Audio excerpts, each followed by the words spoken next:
Assalamualaikum warahmatullahi wabarakatuh. Perkenalkan, nama saya Zahra Fiza Humaira dari kelas 11 OTKP 2. Dalam Islam, pemimpin yang baik itu mempunyai kriteria tersendiri.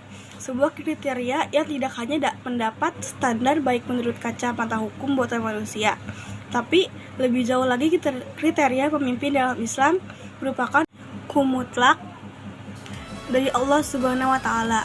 Jika Allah Ta'ala sudah menggariskan bagaimana pemimpin yang baik sesuai konsepnya, maka tak akan ada satupun manusia mampu mengubahnya, kecuali bagi kaum yang lebih senang mengikuti hukum sesuai nafsunya. Sejatinya semua orang bisa menjadi pemimpin, tapi sayangnya tidak semua orang bisa menjadi pemimpin yang baik. Karena menjadi pemimpin yang baik dan benar tidak hanyalah tidak tentang mempunyai tanggung jawab yang sangat tinggi. Di antara kriteria pemimpin yang baik dalam Islam adalah sebagai berikut. Pertama, beriman dan beramal saleh. Inilah kriteria pertama bagi siapapun yang ingin menjadi pemimpin. Standar iman adalah amal soleh. Ini tentu melebihi apa yang disebut fit and proper test atau uji kelayakan dan kepantasan ala manusia-manusia lemah.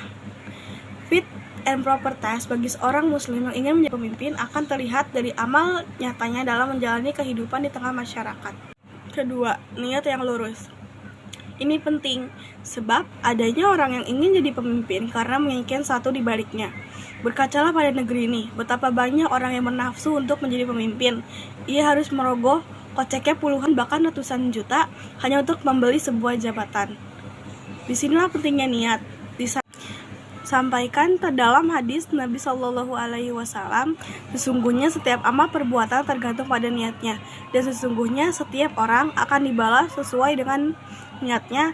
Siapa yang hijrahnya karena Allah dan Rasulnya, maka hijrahnya kepada Allah dan Rasulnya.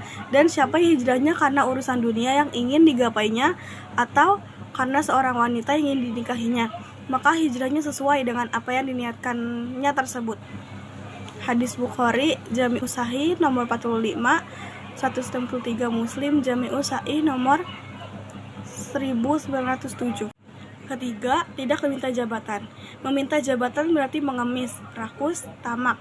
Sebab itu adalah perbuatan yang hina dan menunjukkan kerendahan harga diri. Rasulullah bersabda kepada Abdurrahman bin Samurah, "Wahai Abdurrahman bin Samurah, janganlah kamu meminta untuk menjadi pemimpin. Sesungguhnya jika kepemimpinan diberikan kepada kamu karena permintaan, maka kamu akan memikul tanggung jawab sendirian. Dan jika kepemimpinan itu diberikan kepada kamu bukan karena permintaan, maka kamu akan dibantu untuk menanggungnya." Keempat, berpegang pada hukum Allah. Seorang pemimpin muslim dan memutuskan setiap perkara seharusnya mendahulukan hukum Allah sebagai acuannya di atas hukum lainnya. Berhukum kepada hukum Allah adalah kewajiban bagi seorang muslim. Allah Subhanahu wa Ta'ala berfirman yang artinya, "Dan hendaklah kamu memutuskan perkara di antara mereka menurut apa yang diturunkan Allah, dan janganlah kamu mengikuti hawa nafsu mereka." Al-Maidah ayat 49. Kelima, memutuskan perkara dengan adil. Perkara ini termasuk yang harus diperhatikan oleh seorang pemimpin. Rasulullah bersabda, "Tidaklah seorang pemimpin mempunyai perkara kecuali ia akan datang dengannya pada hari kiamat dengan kondisi terikat. Entah ia akan diselamatkan oleh keadilan atau akan dijerumuskan oleh kezolimannya." Keenam, tidak menerima hadiah. Bila ada seorang warga yang memberikan hadiah kepada seorang pemimpin itu, artinya ia mempunyai maksud tersembunyi, entah ingin mendekati atau mengambil hati.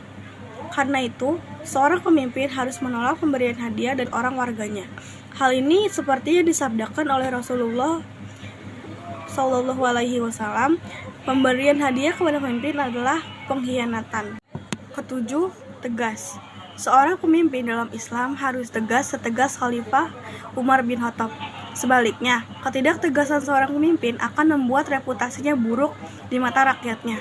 Tegas bukan berarti otoriter, tapi tegas yang dimaksud adalah berani mengatakan dengan lantang yang benar adalah benar, yang salah adalah salah.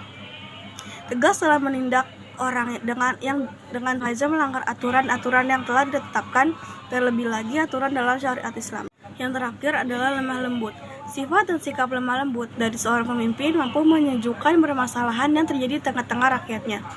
Dengan sifat lemah lembut, itulah seorang pemimpin mampu mengambil hati rakyatnya. Sifat lemah lembut ini juga mampu melahirkan kebijakan yang tidak tergesa-gesa dan menzolimi rakyatnya.